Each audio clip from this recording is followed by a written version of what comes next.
সম্মানিত প্রিয় দর্শক মণ্ডলী, আশা করি সবাই ভালো আছেন, সুস্থ আছেন।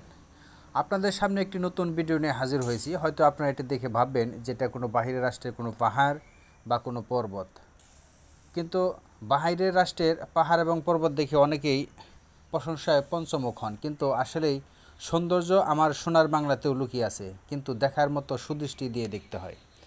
সেরকম একটি দৃশ্য দেখেন, অত্যন্ত মনোরম একটি দৃশ্য। এটা সবুজে ঘেরা, এটা একটি পানাও বলতে পারেন বা শ্যাওলাও বলতে পারেন। দেখেন, অবিকল পাহাড়ের মতো দেখতে,